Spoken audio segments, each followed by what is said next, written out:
Hello, everybody, and welcome to qualifying 3 for the Total ADAC Nurburgring 24 hours for 2021. It's John Hindhoff along with Bruce Jones and Peter Mackay, 49th running of this classic endurance challenge.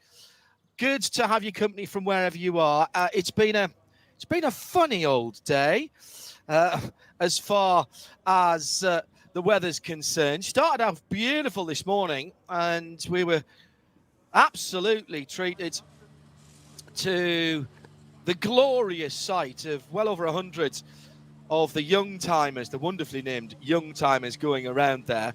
And it was literally just me pointing at shiny things all the time and listening for the different sounds of the engines as they went by. Then about an hour into that race, a little bit more than that maybe, out of originally blue skies, just a downpour that stopped the race. It restarted with a few minutes to go, half an hour or so to go, and then it had to be stopped again. We've since had touring cars out as well, but it is damp, but fortunately not raining now at the track for this next session of the Nurburgring 24 for 2021. Peter Mackay, before we talk about where we stand times-wise after the first day of qualifying, because this is all of the sessions count, so you can set your fastest time in any of them. There have been some changes overnight, the balance of performance, which you have taken it upon yourself, thank you very much indeed, to get across and make sure that we're all up to date with.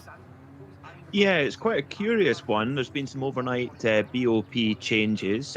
So the Audi R8 in SP9 have been given a 10 kilogram increase. So they've gone from 1,295 kilograms to 1,305. But they've also been given 6 brake horsepower by way of a slightly wider air restrictor on that naturally aspirated 5.2 litre V10. However, what I found, so that much of a muchness for the Audi really, but the BMW M6, last year's winner, don't forget, really interesting. A 5 kilogram reduction and a rise in turbo boost as well. So, and if you look at the optimum lap times, the BMWs are right there on pace. So have they been playing the balance of performance game? Well, we might find out over the course of today. Bruce Jones, ultimately, of course, what will it count for when we get to the race? Well, that's a question for the technical department and the manufacturer representatives to think about. But where did we stand at the end of yesterday as far as qualifying was concerned? It got tighter and tighter, but in many ways it was, I suppose the notable element was the fact that the Mercedes were not any of them. I think the highest place was about 16th come the end, but people are doing different things. That was a 3-hour qualifying session. They know they're through to the top 30 shootout effectively. It was working to the program. We had Ferraris dotting their way into the top 10, then right at the end, again from probably the tail of the top 10, suddenly the FFF racing team Lamborghini Huracan with none other than Mirko Bortolotti, who else at the wheel, rose to the top of the charts. But the interesting thing was the increments between each of those runners in the top 10. In the first session, we were dealing in seconds. That session, we were dealing in tenths of a second. So it is very tight at the top. But I do think that phrase, working to the program, is what a lot of the teams were doing. And in fact, the more well-fancied teams in this tended to be the ones that weren't really chasing a super quick time. That seemed to be the pattern that was emerging through the 3 hours. But notably, it was a dry session after a flurry of rain ahead of the morning qualifying.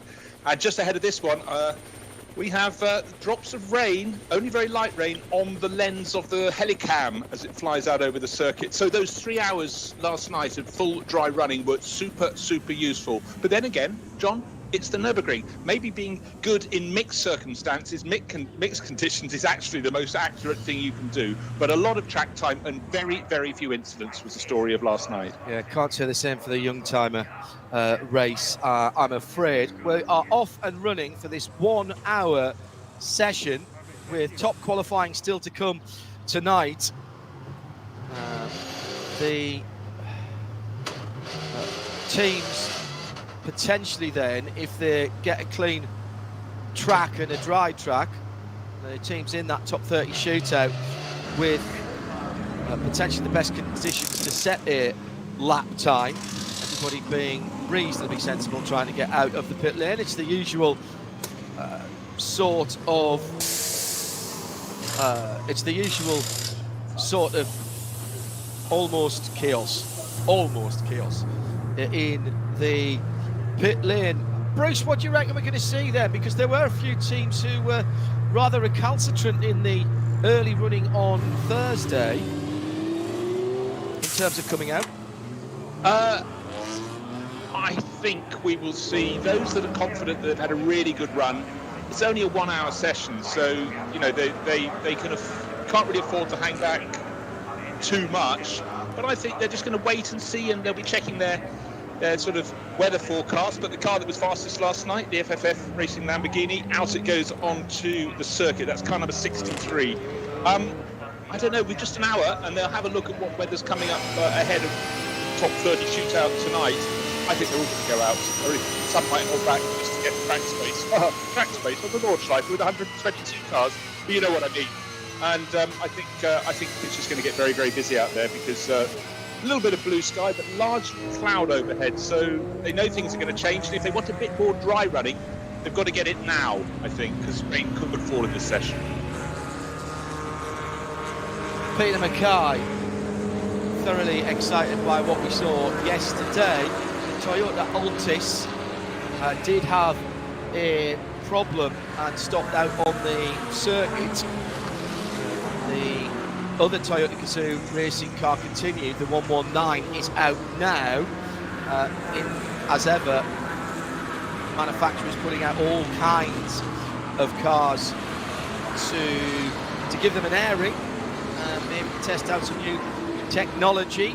But it's absolutely dry, and there's even the vestiges of some weak shadows on the Grand Prix track, Peter. People taking advantage of doing that cut round and getting a bit of heat into whatever tyre company's wares they've got on each corner, before they head out under the Hanson back. Well, I think, as Bruce rightly said, although this is a very short session, just 60 minutes, could be critical to see how, of course, we've got a wide variety of cars and a wide variety of tyre manufacturers, and each team will need to get good information here on how they handle the mixed conditions. And tyre temperature is very important, because you've got an opportunity while it's dry on the Grand Prix circuit, get those tyres up to temperatures quick as you can, because if there is moisture out on the Nordschleife, you're going to need that tyre temperature to maintain that grip. But it's going to be absolutely fascinating this session to see where we are and see if there's any change in the pace at the front in SP9. I don't know if we'll just need to see how that one plays out, and if we see teams going for any kind of lap time. Hello to Ian McCarthy. Absolute scorcher here, says Ian. Almost feels wrong to be indoors watching race cars on the Nordschleife. Almost. Hashtag RSLN24. Thank you. All good for our socials on @RSL_studio. 831 is the Hyundai TCR in the N colourway. Official entry from Hyundai, and there's been some TCR balance of performance changes in that category as well. There has, yes. Last year's winner, the Honda Civic Type R, has been given a 25 kilogram reduction. Of course, in two Hyundai cars, the i30N was quickest, and the Elantra, the 831 i30N was fastest, and the 830 Elantra Hyundai was second fastest. And the Honda has been given a significant leg up, and 25 kilograms on one of those cars, that's a big adjustment. Very big. That's almost half my weight. Half of Danny Pedrosa's weight, maybe. Well, yes, if only that was true. The conditions out on the Nordschleife, certainly in the run-up from Flugplatz towards the top of the hill, look pretty good. Still one or two cars with the windscreen wipers on, down through into the Foxhall. A few spits and spots there for Thomas Preining. Very well thought of Austrian, well thought of by Porsche. He is out there at the moment and just has the wiper on intermittent as he was going down through the Foxhall. In comes the 119. So that was just a quick out and around of the Grand Prix circuit for that Toyota, and back into the pit lane for a bit of a spanner check. That machine, the 119, is the Altis for Sutipong, Smitachach, Natavuda, Charan Sukuwatana, Manat, Kula, Palanont, and Natapong Hortencombe, the all Thai team. Car facing the wrong direction there at the top of Adenauer Forst is one of the AMGs. I think that's the 17 car. 16, Bruce. Racing Charles Espinal. Can't tell if he's hit the barriers. I don't think he has. I think he's rotated, and the car is all but the very tip of its nose off the circuit on the grass. So conditions, it really feels like a rerun of the first qualifying session yesterday, except not quite as damp, but mixed conditions. And as you said, as they were getting to the Foxhole, a little bit of rain on the windscreens, and Charles has just looped it round and hopefully can get going all over again. And that's when, with just a 1 hour session, it really does focus the mind that you could be stranded and waste the entire session. Number 13, Viper, is a car that we haven't talked about too much. This is the Viper CC GT3 from Fly and Help, with Bernd Albrecht, Reinhard Schall, Dirk Riebensam and Sebastian Asch. And yes, that is a relation to Roland Asch. Sebastian's been in this race for a few years now. It's an eco-friendly Viper, though. It is. It is another AT, is it? Yes, it is. Yeah. Yes. So it's a 8.7 litre V10 environmentally friendly Dodge Viper. Well, they have run Vipers with 2 cylinders deactivated in the past, and effectively run them as a V8 as part of that. When they were running them on, I want to say an LPG, but I might be wrong. It might mean another alternatively fueled. More cars in the AT class this year than we've seen for a while. The Vipers there. We've got the Mustang, and there's a biofueled something else as well, isn't there? Porsche Cup. Porsche Cup Schmudo's car. Schmudo's car. Yes, absolutely. Also out at the moment, the rather more. Well, take away the livery, and the GT4 Audi R8 looks exceedingly stock in its profile, at least. The GT Thai Motorsport by WS Racing. That is Christina Nielsen, Pippa Mann, Celia Martin and Carrie Schreiner, who are in that car. They were running down in the 80s, late 70s, early 80s yesterday, keeping out of trouble, getting up to speed in the dark grey and bright yellow of GT tyres, and just coming round the start-finish line now, having had an exploratory lap of just the Grand Prix circuit down into turn 1. Still evidence of, I think, earlier rain in the pit lane on some of the cars. They've still got a few spits and spots on them.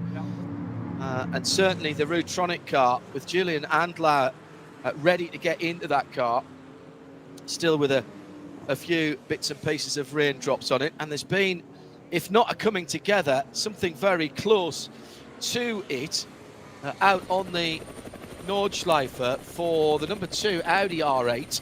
That's the car collection car, and I think that was the 22, was it? Of the 33, excuse me, Falcon Motorsport car, because they were both there or thereabouts. Can't decide, Bruce, whether that they actually touched there, or whether it was a what the Air Accident Investigation Board would call a near miss. Who needs door handles? I think they just avoided each other, but of course they were having to position themselves because they had a production class BMW, I think, just up ahead of them. Whether it was 33 Thomas Preining or 44 Muller, I do not know. They do tend to run around together, don't they, John? Yeah, they've been doing that in the sessions, which is interesting. They were split on the timing screens a wee bit, but still both at the sharp end of things. And the times that we were talking about that were put in yesterday, they stand as it is at the moment as the qualifying times, unless anybody improves in this session, and we'll let you know about that. Nobody's put a representative time in. It will be the Audi Sport Team Phoenix R8, number 15, which will be the first one to come through, and it's got Dries van Toor behind the wheel of that car. That should come round in a wee while, but I suspect that they will have been struggling like everybody else, and right in front of Sven Muller. What is it about the Falken cars at the moment? Just coming down to that was Brunchen that they were coming down to, and carving their way through traffic again in team formation, the two machines, and Nico Muller right in there in the Audi with the highlighter yellow BMW. Through goes Marco Mappelli, the singing V10 of the Lamborghini. As the number 63 car goes onto a lap for the Hankook FFF racing team. Fastest yesterday. Yeah, those times yesterday, Bruce, you know, we're talking about 5 seconds between the top 17, 18, under 6 seconds for the top 20 in the top class, which, given we're talking about 8 minutes 20, 8 minutes 18, it's not a big percentage, is it? That would be like saying at Silverstone that everybody was in about 4/10, really, isn't it? Yeah, pretty much. It's a point of calibration. You just have to get your brain around the sheer length of the lap, 25.378 kilometres, or in the old money, 15 3/4 miles. Huge, but it will come down and down when we get to the top 30 shootout later this afternoon. At the moment where we had those two Falken Motorsport Porsches running in very close company with the number 2 Team Car Collection Audi, Thomas Preining cut up the inside of Nico Muller, but there wasn't enough space, so he fired earth from the side of the circuit right into the face of his own teammate. So really, really tricky times for the pair of them as they cut through traffic, and Sven Muller got a whole load of earth fired his way. But they got away with it. But what we're now starting to see is more speckle of rain on windscreen. So the session they thought might have dried out a little bit, but maybe the very first lap they went on the circuit was the lap the track will be driest in this 1 hour qualifying session. Changes so quickly here, and the sun does come out, if it does come out, and there are little bits of blue sky, I promise you. Looking around, if you're sitting at home listening to us at the moment, there are a couple of 360-degree cameras which are very useful for weather watching. There's one on the entrance to the Nordschleife for the tourist laps, partway down the Dottinger Höhe, and you can move it around yourself, or you can freeze it in a particular area and you can zoom out or zoom in. And there's one on the end of the TUV tower at the start of pit lane, right on the top, and again you can do the same thing. And normally if you're looking down towards turn 1 and from the TUV tower, turn 1 and slightly to the right there over the paddock, that's normally where the weather comes from. Not always, but normally. Team just getting ready to go out. Sorry, Bruce, go ahead. Sorry, say here, Bruce. Very good lap being put together by Dries van Toor at the moment. Car number 15, you mentioned about 5 seconds covering the top dozen plus cars, almost the top 20. Well, that number 15 Audi Sport Team Phoenix R8 LMS was, unfortunately for them, down in 17th place, but we've got purple times in 3 of the sectors so far, and clear track, hallelujah, for Dries van Toor as he comes back to the part of the circuit where the weather's better. He's over towards the pit and paddock. He's gone through the part where the rain is, it's only light rain, it's not heavy rain. is probably making it most slippery. So it's looking like a very good lap being put together by him. And as of the others, he's the only one who's lapped under, one of two drivers who's lapped under 8 minutes 30 at the moment so far in this session. A lot of the front runners, including that Lamborghini that's still fastest of all, Marco Mappelli at the wheel, they're doing nearly 8 minutes 40. So it's clearly Phoenix Racing are trying to right the wrongs of yesterday. The car is 10 kilos heavier because the balance of performance, but the extra 6 horsepower being used to good effect by Dries, has to be said. Just gone through at the bottom of the hill that leads up to the Graciola carousel, aims for the end of the AMG hoarding there, drops in, wait, got to be patient there, and if you get it right, you pop out of the concrete on the carousel like a cork out of a bottle, uphill, right, left-handers coming up. You can use the hill just to slow you down a little bit, maybe a slight dab on the brake, stay over to the left-hand side for the first of the jumps, down one gear, turn in and commit to the right-hander. It is insanely quick in that middle section, and so many parts of it look exactly the same. Dries riding the curves as he comes across the top, stay to the right-hand side, and then cut back in as he's coming down towards Brunchen through that left-hander. The camber helps you there. You make that a double apex. Then take one, then breathe out to the outside and set yourself up for the second right-hander as he comes out of Brunchen up towards the ice curve. Again, climbing back up the hill again. This track faithfully following the topography of the Eifel region. And now through towards Flansgarden. All very fast, no lifts here, another little jump. Use the block paving on the outside if you need to when you pop out of the wooded area. He's got traffic ahead of him, and I think, well, the blue flags are being shown. Very difficult to get out of the way at that point, and indeed, the Cayman did not. And that is going to have cost Vantour some time. He'll not be happy as he comes across the bridge. No runoff on the right there as he heads into the Kleiner carousel.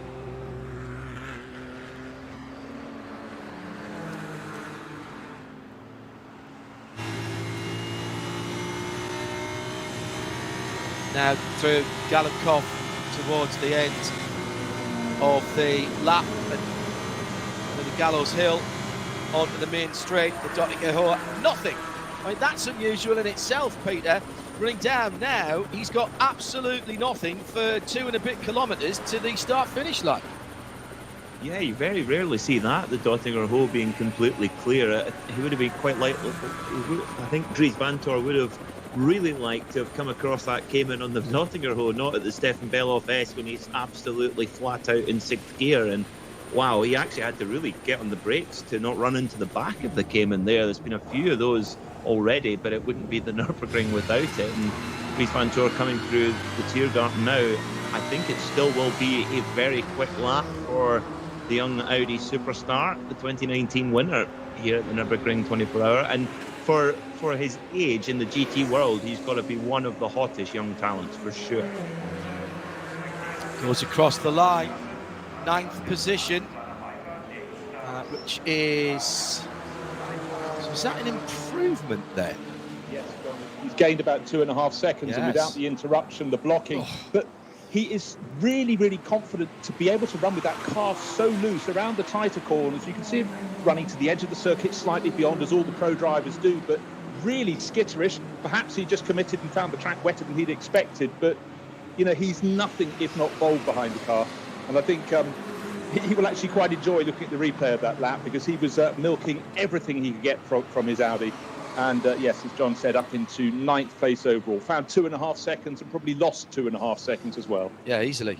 It does look as though that car is running quite soft. He was able to use quite a lot more curb than I've seen some of the other GT3s, particularly around that run from Brunchen down towards Flansgarden. He was riding some of the higher curbs and in fact dropping his right-hand tyres into the dirt a couple of times there, just trying to straighten out some of those sinuous left-right flicks at that area, and it rode it very, very well indeed. New second place car, and this is interesting. Lamborghini still leads Peter Mackay, but we're starting to get times that are closing in on that 8:18 from yesterday evening. Well, Mirko Bortolotti's lap under the cover of darkness last night is, for me, the lap of the weekend. Not just on the time, of course, but just how he just pulled it out right at the last moment in the session. And here's an interesting one for you. Mirko Bortolotti's lap last night, none of the other cars in the field have even matched that lap on their optimum sector-by-sector time. That's how quick he was. But I feel like we're going to see a real shuffle in the times here. When we saw spots of rain on the cameras, I didn't think that would be happening in this 60-minute session. But maybe it's what the motorcyclists call mental rain, where...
was looking down in the GT4 cars, and we saw Nikolai Moller-Madsen going round in the number 78 Allied Racing Porsche Cayman. But fastest of all is Marek Bachmann, Schnitzelarm Racing, Mercedes AMG. We always talk about Schnitzelarm around lunchtime, John, do we not?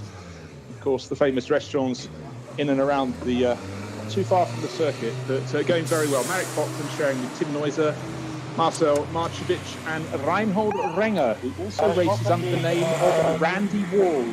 Go figure, but a very successful driver for Mercedes. So I think they've got a real star in that car. So look out for car 34. At the moment, it's only down in 48th place, but importantly, it's top in the SP10 class. And that's one of the better supported classes here in the 24 hours for production races. Well, no, they're special races, but obviously not as quite as special as the SP9 class cars for GT3. So a little cessation in hostilities, and teams bringing their cars into the pits, including that number 53 GT Racing, GT Tyres Racing. And that's an interesting little two-car class, Peter. It's that and the Lexus in that category, and the 53 Audi was much quicker than the Lexus yesterday. A lot quicker, yes. The Lexus is now it's a very Japanese team name. It's Noble Racing with Toyo Tire by Ring Racing. It's like one of the teams in the Suzuka 8-hour motorcycle race, but they're running a Lexus RCF with Takamitsu Matsui, two-time class winner here at the Nurburgring and a GT300 champ in Super GT, but they're quite a wee bit off the pace of that GT Tyre Audi. I'm sure the girls in the number 53 GT Tyre Audi have got a lot of ambitions above where they are in their class, but always good to be in a good position for going into the race. Their pace looks very strong.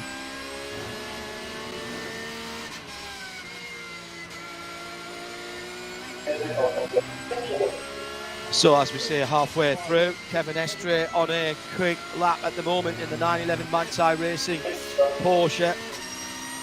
They're sitting in 5th at the moment, 8:21.001. We've seen people go quicker than that. Sami Matti Trogan for Valkenhorst Racing, one of two well-known esports competitors. Sinde Setsas also in this race this weekend, but Sami Matti's just put the fastest lap of the Valkenhorst number 102 BMW in. That's an 8:20.494, and that's car's fastest lap of the week, Bruce. 4th position for Valkenhorst BMW, and an improvement for the M6 GT3.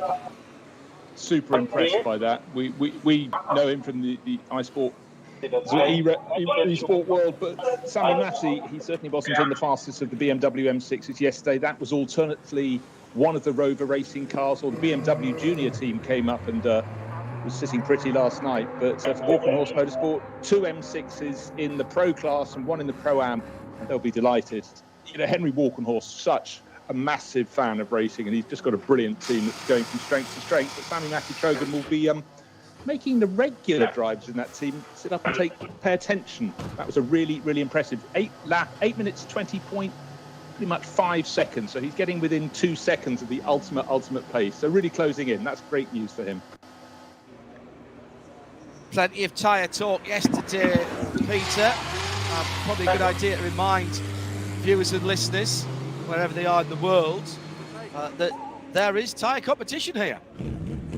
There is, and of course that lap time by Sami Matti Trogan there we've got a lot of BMW M6s in the field, some on Michelin tyres, but all of the Walkenhorst cars, all 3 of them are on Yokohama tyres. So I presume if you buy a BMW or you go to get your service at Walkenhorst BMW dealerships here in Germany, I presume if you're getting new tyres, that's Yokohama's that will get fitted as a matter of course. But what an incredible 19 years old Sami Matti Trogan. To be setting those sort of lap times, absolutely amazing. But we shouldn't really be surprised. You know, he was a champion in the BMW M2 CS class last year at the Nurburgring, and of course got on the podium in the virtual 24 hours of Nurburgring. So he's an expert in the virtual Nurburgring and the real world as well. Slow-moving Viper Bruce Jones out on the circuit, but I think that's just for the recovery of that GT BMW. Yes, I think it was caution, the GT Courage, the GT Tires BMW 169 being just guided back through a gap in the barriers, and just taking another look at that Viper running in the AT class, car number 13. No, he's picking up speed again. I think it was just sensible caution, because there've been a lot of yellow and red warning flags for slippery surfaces around. Actually, as I say that, he's not really getting back up to full speed. Maybe he's had his own moment in that, and Schneider home not at full racing speed. That's not Schneider, it's Reinhard Schall, and one of the KTMs is off at the side of the circuit now, so suddenly we're having a few fallers, and it's a bit like sort of race morning warm-up. We've only got an hour to go and play in this, and things have gone wrong. So just taking a look, it's a number 5 Audi, that's the Phoenix Racing Audi. Max Hoffer, Vincent Kolb, Dennis Marshall, and Jan-Erik Slooten. We saw him go round, John, and he's pulled off, but we thought just missed the tyre wall at Hatzenbach. He's pulled off further round the circuit. So you can take a bit of a slip up if there's a little spray of rain on the circuit here. He's got a long way round, I think.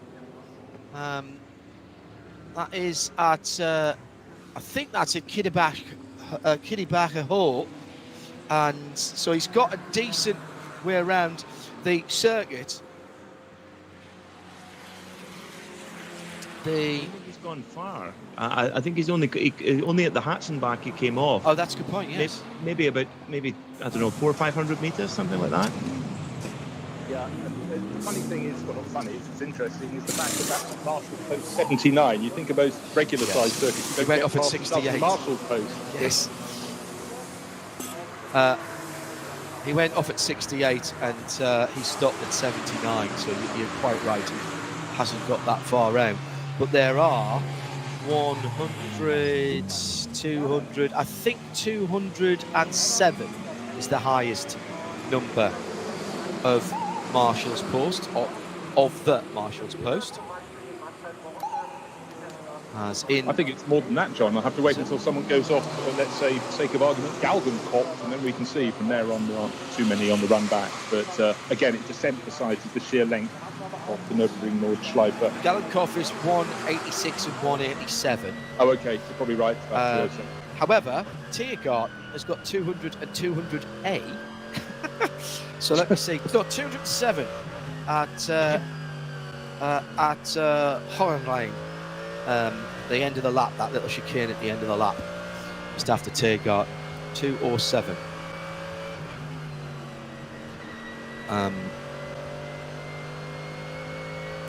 So 25 minutes to go.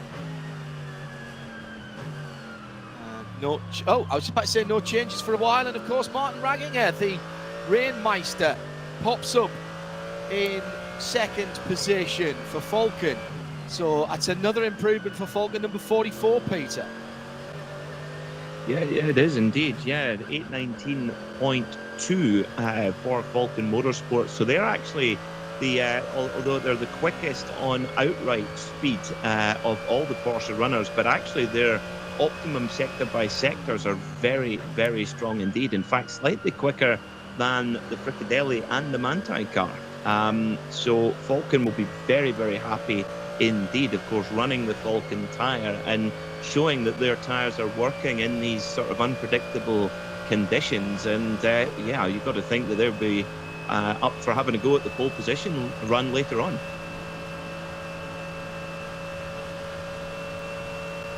Maxi Goetz heading up towards Mudkurve and close to Tal on that edge of the ravine there to the right hand side in traffic. Not much he can do at that position. Just has to follow his way through, see if he can make some way through in the moment. Sabina Schmitz's name on both of the Fricadelli cars and also on the Manthey Racing 911 as well. Sabina tragically taken earlier this year. The team have pushed on, Bruce, in the best possible way of honouring the undisputed queen of the Nurburgring. one of the drivers of her era on the Nurburgring Nordschleife. And the Frickadelli team, co-owned team with her partner in business and life, Klaus Abelin, have had a pretty good start to the Nurburgring racing season. Absolutely, they have. They won one of the 2 rounds, but I guess in many ways even more impressive was when the ADAC qualification race for this 6 hours of frantic fun, and their cars, number 31 and 30, came home in first and second places to really set them up very well for this weekend. But as we look at the timesheets at the moment, as this session counts down to just over 20 minutes remaining from its hour, there isn't a Frickadelli Porsche in the top 10. Better places the car that Dennis Olsen is driving at the moment, down in 15th, and the sister car with Matt Campbell in 18th. But don't be fooled, I think is all we can say. They've done the running, they've done the hard yards here on the Nordschleife. I expect in the final 15 minutes of this session, coming soon, we'll see their cars back out, on the circuit, starting to wind things up. But there are still cars turning around and causing yellow flags. The number 37 Mercedes facing the wrong way on the Grand Prix loop. So a little spin. That's the Schnitzelam for car. them, not helping anybody at all. It's just like a rear grip on that Schnitzelam car. This is the red, white and blue Dorint sponsored machine, although still entered by Schnitzelam Racing GmbH in that AMG GT4. Just losing rear grip, as I say. No harm, no foul there. And the Dacia Logan is out as well, and one of the Frickadelli Porsches. So all on the same parts of the circuit. So our favourite things: food and strange front-wheel drive cars. All good, all at the same part of the Grand Prix circuit at the same time, Peter. It is just hilariously wonderful, isn't it? The Dacia Logan spinning around. Now, here's a bit of trivia for you. What do Dacia Logan and René Rast, Audi factory driver, have in common? I'll buy it for $1. Go on. Dacia, René Rast was the 2013 Dacia Logan Cup winner, which I'm sure he ranks up amongst his 3 DTM championships. It's funny, he's never mentioned it. Wonderful little cars, wonderful. Just to let you know, it's pace last night, yet to put a lap on the board today, just starting one now, 12 minutes 39, just a whisker under 12 minutes 40 last night, the flying 118 Dacia Logan. Let's see what we managed today, but 4 drivers coming to have fun in that. I mean, it's got to be fun, but by golly, you're going to have to be on your toes at all times. Running a production class car right down there. So into the last 20 minutes now, guys, and we're seeing some green on the timing screens. We've had the Rover Racing number 98 car go its fastest lap of the week, not just today. These are running totals, if you will, Bruce. The timing system here picks up where we left off yesterday evening at, was it 11:30 or so yesterday evening here at the Nurburgring Nordschleife. And so what we're seeing in terms of on the timing screen, and those people who are tuned in from around the world watching the timing screen, not necessarily times that have been set today, but anything that is going green or purple, it is, or green certainly further down, is an improvement, and that is taking them up the starting grid. We've had about half a dozen within the top 20 have improved their position, but one thing, not very good if you're a fan of the 3-pointed star. At the moment, the best placed Mercedes is the number 6 HRT Mercedes, the Hout Racing team, Nico Bastian at the wheel, in 20th place. 24 hours ago or so, that was the fastest car in the wet and then drying qualifying session.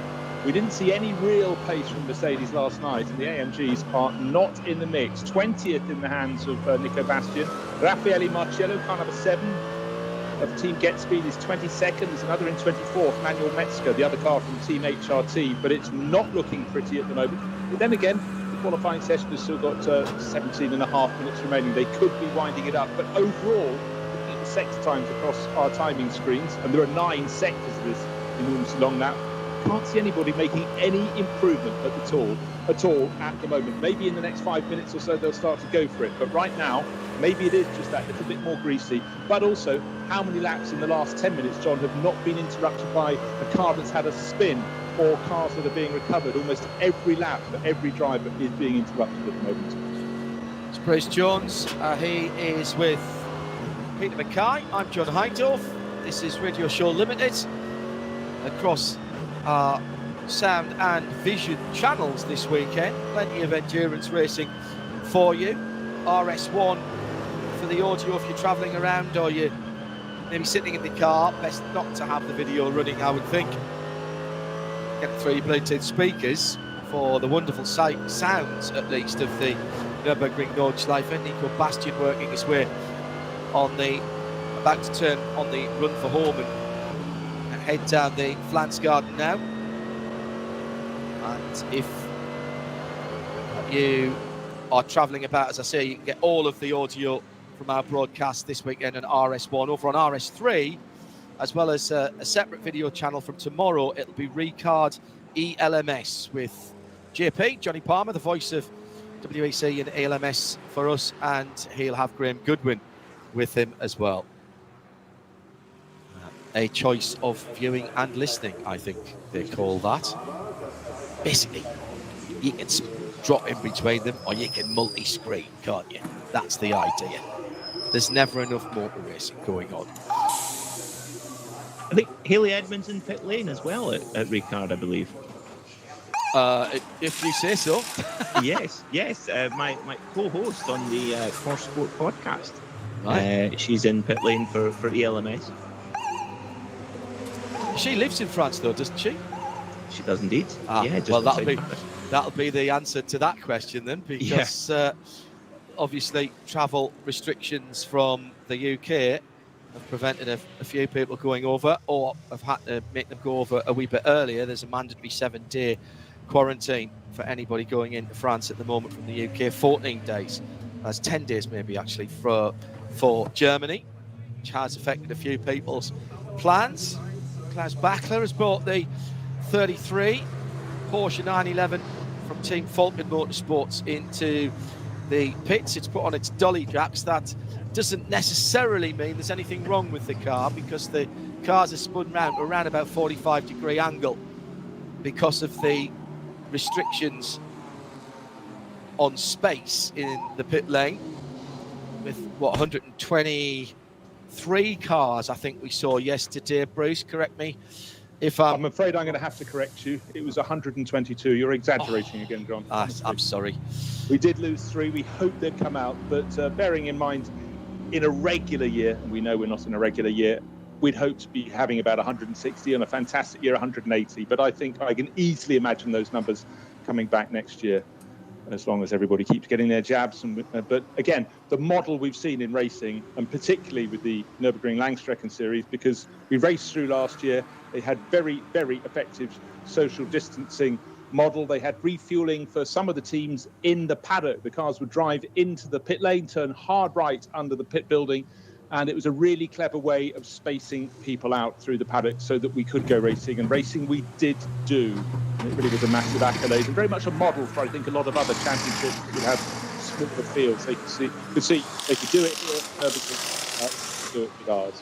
I think a lot of teams really and the championship organisers for keeping us all going last year. This from Joe Ginsinger. Since Corvette Racing is moving to GTD in IMSA next year, is there a chance of a C8 in the N24 next year? Probably not, because they're not moving to GTD next year. They are hoping to get their car BOP down to GT3 levels. It doesn't make it GT3 compliant. So it isn't a GT3 car. It's just going to be the same car as this year, the GT Le Mans car, but either with more weight or bigger restrictors or a large anvil strapped to the back of it, dragging along the ground. There would, however, there is precedent for people entering cars into this race that don't fit within the classes, and that, to a certain extent, is what SPX is for, because the Glickenhaus isn't by homologation a GT3 car. It's built to vaguely GT3. Well, GT3 don't have technical regulations, but it's based on that philosophy. And Jim Glickenhaus was telling us on Wednesday they're getting much closer to having produced the required numbers of road cars, street cars, to get that even closer. So there is an opportunity for GM to do something. They've got a GT4 car in the Camaro, of course, but that we haven't seen that here, he says. We've had various GT3 alike Corvettes in the past from various teams, including some German teams as well, but GM haven't been open to even letting the GTE cars, GT Le Mans cars in recent times going into private hands. It's not a customer program, not seen as a customer program for that. So I think that's a long way of saying probably not, to be honest, Joe. So apologies for that. Hello to Matt Dean. Said plenty of us in the UK watching superb coverage. Thank you very much for that. We'll pass on your best to those doing the hard work, the camera operators and those in the TV compound here at the Nurburgring Nordschleife. RSL, as ever, stepping in to put the audio with it, producing the sound on the radio as well, which will continue across the whole weekend.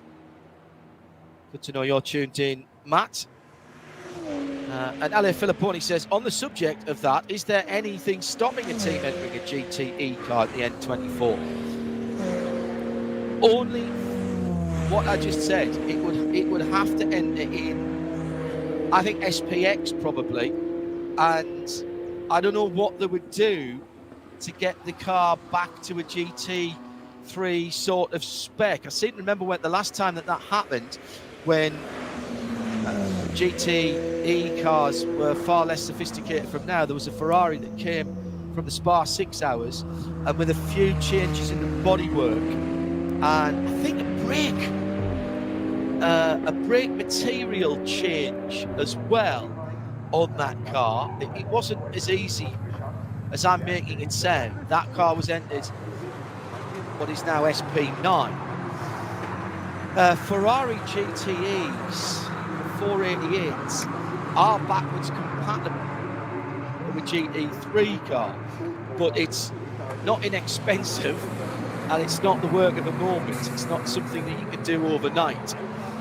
But there is not, Ale Filipponi, a GTE class here, so they would have to find some way of submitting to BOP, which would probably mean gaining a lot of weight and losing a lot of horsepower, because the aero on those cars is very, very highly developed. Now that would hurt them down the long Dottinger Höhe, which is probably another reason why we don't see that happen, but they'd be mighty through the corners. These cars in racing terms, the GT3s, still aerodynamically dependent, but in GT car terms, quite slippery down the straight. Not so for GT Le Mans. I think we've got the answer on... Oh, no, that's another Audi. I was about to say the number 5 Audi moving again, and it's got damage on the right front, but it's the Lion Speed by Car Collection Motorsport Audi that's had the ding on the front end. Right-hand side, bodywork missing, part of the front valance missing. It's limping round at the moment towards Brunchen, and in fact, all down the right-hand side, it looks like there's been a little ding in the left rear as well, and that is the Jean-Louis Hertenstein, yeah. Yes, he's knocked that, I think, twice, John. The classic front and back combination, but unfortunately for him, it was getting towards the end of the lap when that happened. And also, unfortunately for the crew, they're down in 38th position overall. They're running in the Pro-Am class, and unfortunately, that was clearly a little bit of an Amish moment. And they don't have long until qualifying. Won't be in the top 30 shootout as it stands. twice a class winner is Jean-Louis. Just shows you it can bite you at any moment. So little in terms of room for making mistakes. We hear in various sports about the 1%ers making the difference. That's normally talked about with regard to incremental improvements and just trying to optimize everything. 1% here is the difference between sometimes winning the race and ending up with the car in pieces small enough to pack up in a bin bag and take home. It really is that unforgiving around here. Talking about Corvettes, Peter, we've had the guys from Callaway based here in Germany trying to run Corvettes in GT3 alike specification in the past. Well, of course, they run the C7 generation, the one generation behind Callaway Corvette in the ADAC Masters, but we don't really see it many other places. Those who know me will know that I'm a bit of a Corvette fan. Who isn't? But it would be cool to see an alternative of that of the C8. But the thing about Corvettes is they are built as factory racing cars to be run by a company that sends satellites into space. So they're not built as customer cars from the ground up. Like, for example, this. The Audi that's R8 that's limping around at the moment back to the pits. So it's a tricky one. I wonder if that philosophy will change over time, but it's certainly been the Corvette racing way for, over 20 years now. Justin Henderson said, Corvette's not going to become full GT3 eventually. I thought the GT Le Mans BOP to GTD Pro next year was only a temporary measure while the GT3 is being built. Laura Wantrup-Klausner talked to us admittedly a wee while ago now, but not years ago. I'll look back and tell you when it was actually. Said there was no plans at the moment to build another GT car, neither GT3 or GT4, and that they wanted to get as much use out of the current C8R as possible. Now they can still race that in the WEC, and she said the likelihood of doing more WEC rounds with that car is being looked into to get value from that, because effectively that's only a year old, that car, isn't it? So they'd expect it to get 3 or 4 years, possibly even more, out of that car, out of that platform. GT4, they admit they made some mistakes with the Camaro about how it was developed, and they certainly wouldn't go about it the way they did before. If you go on to radio-show.co.uk and just search use the search bar and just put Laura Wantrup-Klausner in there, and you'll find that interview. It was in a midweek motorsport, and I'm pretty certain that is, in fact I know that she was the big interview that week, so it will be there. So again, sorry? I remember listening to it, stuffing my face with McDonald's in the McDonald's car park. Actually, it's very enjoyable. It's Series 16, Episode 4, so early part of this year. So if you go on to radiolemans.co or radio-show.co.uk, search Midweek Motorsports tab for Series 16, Episode 4. Very interesting chat with Laura, who is the head of GM's racing, GT and endurance racing program. So, I don't think. Short answer to that again is I don't think we're going to see a developed, purpose-built Corvette GT3 for quite some time. And in fairness, Justin, the other part of that is there are new GT3 regulations due in 2023 that have been jointly worked on by the FIA and the ACO. So there wouldn't be much point in trying to develop a current generation GT3 car. The new regulations are said to address quite a lot of the issues with the current ones, where there aren't really any technical regs. It's more about replicating and working to a passport for the car, and therefore every nut, bolt and panel has to be identical on every car every time it comes to the track. Because it's a BOP formula, you understand why that's so important, because various series around the world do BOP for GT3. Therefore, you've got to keep presenting the car in exactly the homologation. It's why, for example, in this race, the Space Drive car is in SPX, because it isn't GT3 compliant, because it doesn't have the same steering system as the GT3 car. So the work that's been done by ACO Technical and the FIA Technical Working Group for Endurance is to build a more technically based set of regulations that you can look at and say, well, this car fits into that and this car doesn't.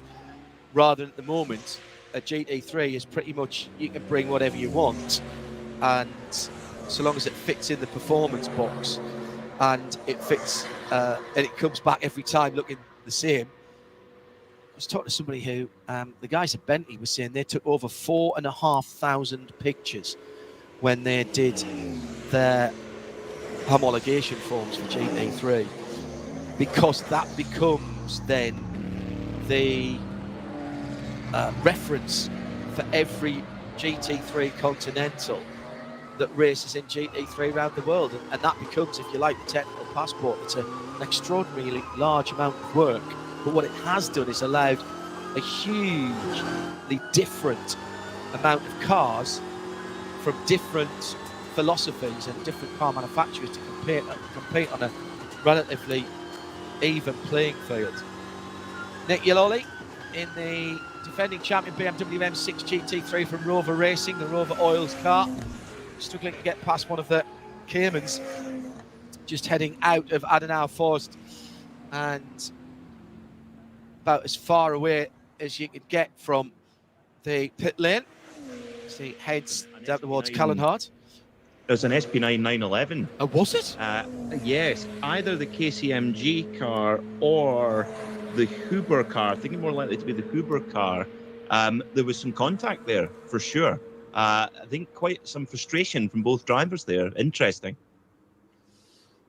Well, it must be said, the sister car, though, just went up to third place overall. The sister Rover Racing M6, Marco Wittmann, while no one was looking, wound it up. Kevin Estra's putting in a spectacular lap. Spectacular, not though in terms of the screen going pink. For that, you need to look for Frank Stippler, who's going very well in the middle part of the circuit. And the Lamborghini we haven't talked about so much as that Audi limps past the pits. Axel Jeffries down towards the end of the second 10 of cars. He's in 19th place. The Conrad Motorsport car starting to put some very quick laps together. And I can't for the life of me work out why the battered Audi has continued. I mean, I see he's going to go round the back of the pits, of course, and in that way, of course, that's what he's got to do. But he's not going to make it, John. That extra long into the pits where you have to curl round and come in backside hasn't been kind to him. The regular pit entry would have worked. I was going to say, there is normally a gate right where he is, but I think that's blocked off at this point. And the right front of that stricken number 12 Audi from Lion Speed by Car Collection. We're seeing parts of the suspension that we ought not to be able to be eyeballing from outside the car, as that car has come to a stop. And we've got a slow zone in the foxhole as well, not to do with this car. Kevin Estre heading, where's Kevin? He's heading up towards Caracciolo Carousel in the 911 Manthey, with all kinds of cars in front of him, including the Schnitzel Alm AMG GT3 carrying the Dorant Hotel colours ahead of him. Yeah, well around the lap there. Manuel Metzger has put a Mercedes into the top 10, so there has been an improvement. That is the number 4 out racing team entry, Team HRT, and he's putting in a good lap. Oh, a second pink sector in a row for Axel Jeffries. I saw he was starting to light up the screen, still down in 19th place, but by the end of this lap, I think we could see him vaulting into the top 10 in the Conrad Motorsport Lamborghini. That's car number 19. Almost all of the top runners, bar the very top running Lamborghini, that's the FFF racing team, number 63 Huracan. That's in the pits. So is the BMW Junior Team M6, but pretty much everyone else in the top 15 to 20 cars is out on the circuit. And the clock has counted the hours. So when they get to the start-finish line, that is that. So more problems, Peter, in this session than we saw in the two put together yesterday, with people hitting the wall, damaged cars limping back or not. Starting to ramp up. I said we'd notch it up another click or two at the end of last night's session, and it certainly seems to be going that way. Yeah, it really seems like the stakes have risen, and these have been really tricky conditions, I would say, in this session, short session, and is it raining, is it not? And in some places it's dry, in some places it's just little wet patches. So yeah, it's been a real challenge for the drivers, and it's bitten a few teams quite badly, and they'll have a lot of work to do, get those cars back repaired again. But I tell you what, it was very impressive yesterday. Axel Jeffries in that number 19 Conrad Lamborghini, he was really impressing. And remember, that car is in the Pro-Am class in SP9. And I was looking at the times earlier. I think it would be my pick for the Pro-Am class tomorrow and on Sunday. Their pace is right up there with some of the SP9 Pro cars. So let's see what Axel can put in on this final flying lap. Weather has really been keeping everybody guessing. Still overcast, but warm. And for the most part, the track has, I said dried out as a relative term. There's still parts of it that looks rather more greasy and slippery than I would like at any time. Estra absolutely on it as he comes through to the end of the lap. Jeffries has put the Conrad Lamborghini top by a huge margin. He's about 3 seconds better than the best so far. Here comes Estra to the line, 8:22, 8th position. But that was a super time for Axel Jeffries. And that's more like it, 8:15.225, Bruce. That's getting down to the sort of numbers we're hoping to see, if it stays dry, in top 30 shootout later. Absolutely so. So he's clear by over 3 seconds, 3.3 seconds. Another good lap from Manuel Metzger. He went up to 10th to be the best Mercedes. He's now up to 5th. So the order does keep shuffling. It did so last night when we had Bortolotti go right to the top, but that was in the other Lamborghini. But at the moment, we've got Lamborghini first. That's the Pro-Am entry, number 19 from Conrad Motorsport. And still, by dint of last night's time, second place FFF Racing Team Huracan. They've got 2 Lamborghinis here. One is first, one is second. Last few cars coming to complete their lap. Been a little bit of late shuffling, but that lap, 8 minutes 15.225 seconds for the flying Zimbabwean, very impressive. And all the races he's done recently in the NLS are starting to pay off, I think we can say. That was a cracker of a lap. Somebody who won't complete the lap, Schubert Motorsport in the Cup 5 BMW M2 Club Sport. That's the natural successor and the entry point to BMW M Racing ownership. Takes over from the 235 and the 240, although we've still got a 240 class in this race.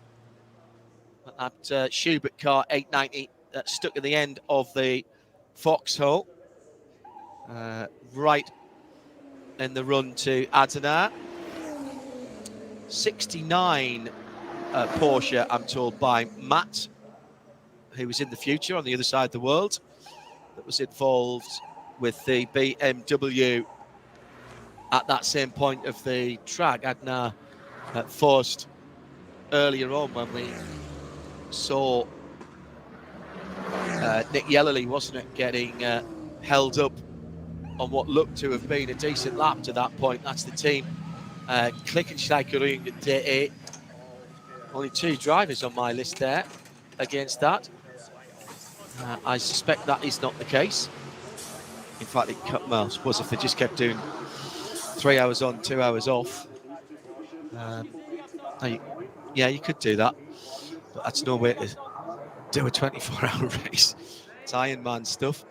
So 1 or 2 cars still to come round, but if I scan down the 9 sectors, I don't think at the moment we've got anybody who is going to improve. jump in by all means, gentlemen, if you feel that I'm talking complete nonsense. Looking through the classes, Glickenhaus for SPX, KTM Crossport for True Racing, for Cup X, Black Falcon, SP Pro. I think they were all as they were at the end of yesterday. I'm looking down to see if I can see any changes. SP10 is that Schnitzelarm Racing Mercedes, the number 34. Schubert, yes, they were in Cup 5 before. That's the car that's struggling, and in fact, they stopped, but they're top of the Cup 5 class. 53 top of their class as they were in the Audi R8 with GT tyres. Volker Strycek for the Opel Manta, SP3. Hyundai, yeah, I think that's pretty much as it was in most of the other classes. When we come to the race, by the way, our hourly updates, we'll do half of the classes on the odd hours and half on the even, just so that you can keep up to date with perhaps some people that you're following. I'm very happy as well if you haven't got the access to the online timing. If you want to tweet us at RSL_studio using the hashtag RSLN24, happy to update you on anybody that you're keeping a particular eye on. So Q3 is complete. Thanks for joining us for that. And it's Lamborghini who head the timesheets. Axel Jeffries with a stunning time, putting him 3.5 seconds ahead of the Hankook Lamborghini. So two Lamborghinis at the head of the field, ahead of Porsche from Falcon. That's the 44 car. Then it's the best of the BMWs. Rover Racing, the teammate to the winning car last year, the number 98. And then Manuel Metzger was last in the Team HRT, number 4 Mercedes in 5th. And the rest of the top 10, Falcon, number 33. Valkenhorst, number 102. Porsche and BMW. Manthey, Porsche, number 911. BMW Junior Team in their M6, number 77. And the top 10, that Rudtronic Racing Porsche. Julian Andlau brought that one in 10th position. So, still to come then, what is always a wonderful spectacle. We have the final qualifying, what is called top qualifying, and we'll be on the air for that around 6:15 Central European time, 5:15 in the UK.